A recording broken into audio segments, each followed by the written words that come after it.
ಎಲ್ಲರಿಗೂ ನಮಸ್ಕಾರ. ಇವತ್ತು ನಾವು ಎಲ್ಲರಿಗೂ ಇಷ್ಟವಾಗುವ ಒಂದು ಬಿಸ್ನೆಸ್ ಬಗ್ಗೆ ಮಾತಾಡೋಣ.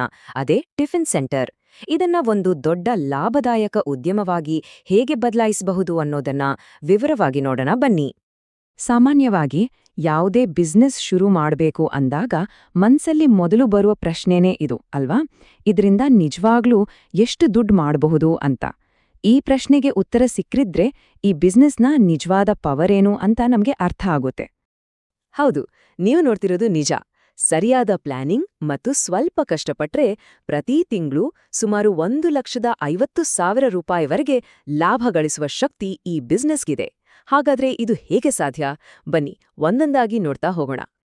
ನೋಡಿ, ಯಾವುದೇ ಬಿಸ್ನೆಸ್ ಸಕ್ಸಸ್ ಆಗ್ಬೇಕು ಅಂದ್ರೆ ಅದರ ಅಡಿಪಾಯ ಬಹಳ ಗಟ್ಟಿಯಾಗಿರ್ಬೇಕು. ಈ ಟಿಫಿನ್ ಬಿಸ್ನೆಸ್ನಲ್ಲಿ ಆ ಅಡಿಪಾಯ ಬೇರೇನೂ ಅಲ್ಲ, ಅದುವೇ ರುಚಿ ಮತ್ತು ಗುಣಮಟ್ಟ. ಈ ಎರಡರಲ್ಲೂ ಸ್ವಲ್ಪ ಕಾಂಪ್ರಮೈಸ್ ಆದ್ರೂ ಲಾಭದ ಮಾತು ಮರೆತು ಬಿಡ್ಬೇಕು. ಸರಿ, ದುಡ್ಡು ಹಾಕೋಕ್ಕೂ ಮುಂಚೆ ಮಾಡ್ಬೇಕಾಗಿರೋ ಅತೀ ಮುಖ್ಯವಾದ ಕೆಲ್ಸ ಅಂದ್ರೆ ಇದು. ಮೊದ್ಲು ಅಡ್ಗೆ ಕೌಶಲ್ಯ ಹೇಗಿದೆ ಅಂತ ನೋಡ್ಕೊಳ್ಬೇಕು. ಕೈರುಚಿ ಚೆನ್ನಾಗಿದ್ಯಾ ಇಲ್ವಾ ಅಂತ ಸ್ನೇಹಿತರು, ಸಂಬಂಧಿಕರಿಂದ ಪ್ರಾಮಾಣಿಕವಾದ ಫೀಡ್ಬ್ಯಾಕ್ ತಗೋಬೇಕು. ಅವರು ಹೇಳಿದ ಸಲಹೆಗಳನ್ನ ಬಳಸ್ಕೊಂಡು ಅಡ್ಗೆಯನ್ನ ಇನ್ನಷ್ಟು ಪರ್ಫೆಕ್ಟ್ ಮಾಡ್ಕೋಬೇಕು. ನೋಡಿ, ಈ ಸ್ಲೈಡಲ್ಲಿರೋ ಮಾತಿದೆಯಲ್ಲ, ಇದು ಇಡೀ ಬಿಸ್ನೆಸ್ನ ಸಾರಾಂಶ ಅಂತಾನೇ ಹೇಳ್ಬೋದು. ಜನ ಯಾಕೆ ಮತ್ತೆ ಮತ್ತೆ ಒಂದೇ ಹೋಟೆಲ್ಗೆ ಹೋಗ್ತಾರೆ? ಕೇವಲ ರುಚಿ ಮತ್ತೆ ಕ್ವಾಲಿಟಿಗೋಸ್ಕರ ಅಲ್ವಾ? ಹಾಗಾಗಿ ಈ ಎರಡು ವಿಷಯಗಳಲ್ಲಿ ಯಾವುದೇ ಕಾರಣಕ್ಕೂ ರಾಜಿ ಮಾಡ್ಕೋಬಾರ್ದು. ಸರಿ, ಈಗ ಬಿಸ್ನೆಸ್ಸಿನ ಅತಿ ಮುಖ್ಯವಾದ ಭಾಗ ಅಂದ್ರೆ ದುಡ್ಡಿನ ವಿಚಾರಕ್ಕೆ ಬರೋಣ. ಒಂದು ಟಿಫಿನ್ ಸೆಂಟರ್ ಶುರು ಮಾಡಕ್ಕೆ ಎಷ್ಟು ಬಂಡವಾಳ ಬೇಕಾಗ್ಬೋದು ಮತ್ತೆ ಅದರ ಏನೆಲ್ಲ ಆಯ್ಕೆಗಳಿವೆ ಅಂತ ಈಗ ನೋಡೋಣ. ನೋಡಿ, ಶುರು ಮಾಡಕ್ಕೆ ಇಲ್ಲಿ 2 ದಾರಿಗಳಿವೆ. ಒಂದು ತುಂಬಾ ಸಿಂಪಲ್ ಆಗಿ, ಅಂದ್ರೆ ಸುಮಾರು 50,000 ರೂಪಾಯಿಗಳಲ್ಲಿ ಜನ ನಿಂತ್ಕೊಂಡು ತಿನ್ನೋ ಹಾಗೆ ಒಂದು ಬೇಸಿಕ್ ಸೆಟಪ್ ಮಾಡ್ಬೋದು. ಅಥವಾ ಸ್ವಲ್ಪ ಜಾಸ್ತಿ, ಅಂದ್ರೆ 1,50,000 ಹಾಕಿ ಜನ ಕೂತು ತಿನ್ನಲು ಒಂದಷ್ಟು ಚೇರ್ಗಳಿರುವ ಸಣ್ಣ ಸ್ಟಾಲ್ ಕೂಡ ಶುರು ಮಾಡ್ಬೋದು. ಈ ದುಡ್ಡಲ್ಲಿ ಏನೇನ್ ಬೇಕು ಅಂತ ನೋಡೋದಾದ್ರೆ, ಮೊದ್ಲಿಗೆ ದೋಸೆ ಹಾಕೋಕೆ ಒಂದು ದೊಡ್ಡ ಸ್ಟವ್ ಬೇಕೇ ಬೇಕು. ಆಮೇಲೆ ಇಡ್ಲಿ ಮಾಡಕ್ಕೆ ಇಡ್ಲಿ ಸ್ಟೀಮರ್, ಅಡಿಗೆ ಪಾತ್ರೆಗಳು, ಮತ್ತೆ ಬಹಳ ಮುಖ್ಯವಾಗಿ ದಿನಪೂರ್ತಿ ವ್ಯಾಪಾರ ಮಾಡೋಕೆ ಒಂದು ಕಮರ್ಷಿಯಲ್ ಗ್ಯಾಸ್ ಸಿಲಿಂಡರ್. ಇವಿಷ್ಟು ಮಿನಿಮಮ್ ಬೇಕಾಗತ್ತೆ. ಸರಿ, ಈಗ ಬಿಸ್ನೆಸ್ ಪ್ಲಾನ್ ರೆಡಿ ಆಯ್ತು. ಅದನ್ನ ದಿನ ಹೇಗೆ ನಡ್ಸ್ಕೊಂಡು ಹೋಗೋದು ಅನ್ನೋದನ್ನ ನೋಡೋಣ. ಯಾಕಂದ್ರೆ ಪ್ರತಿದಿನದ ಸಕ್ಸಸ್ಫುಲ್ ಆಪರೇಷನ್ನಲ್ಲೇ ಲಾಭದ ಗುಟ್ಟು ಅಡಗಿದೆ. ಇದು ನೋಡಿ, ಇದೊಂದು ಗೋಲ್ಡನ್ ರೂಲ್ ಅಂತಾನೆ ಹೇಳ್ಬಹುದು. ತುಂಬಾ ಜನ ಮಾಡುವ ತಪ್ಪು ಅಂದ್ರೆ ಮೆನುವಿನಲ್ಲಿ 10 ಐಟಂಗಳನ್ನು ಇಟ್ಬಿಡೋದು.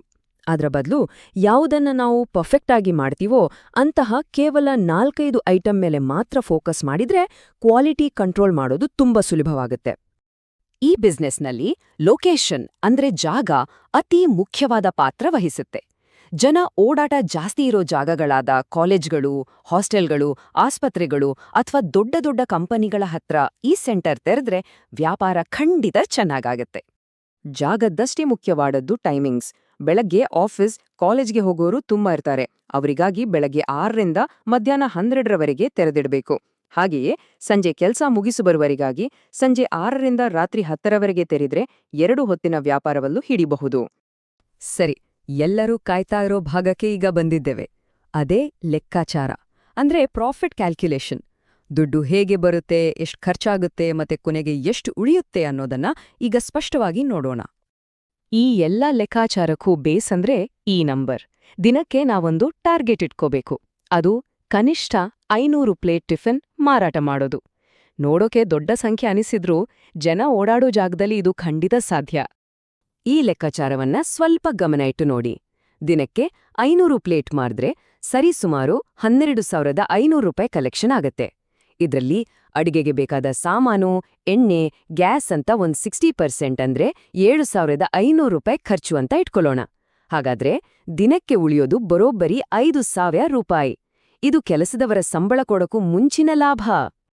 ಓಕೆ, ದಿನಕ್ಕೆ 5,000 ರೂಪಾಯಿ ಲಾಭ ಅಂದ್ರೆ ತಿಂಗಳಿಗೆ ಎಷ್ಟಾಯ್ತು? ಸಿಂಪಲ್ ಲೆಕ್ಕ.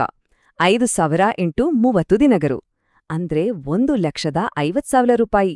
ನಾವು ಮೊದಲನೇ ಸ್ಲೈಡ್ನಲ್ಲಿ ನೋಡಿದ ಅಂಕಿಅಂಶ ಇದೆ ಅಲ್ವಾ? ಆದರೆ ಇಲ್ಲೊಂದು ಮುಖ್ಯವಾದ ವಿಷಯವನ್ನ ಗಮನಿಸಬೇಕು.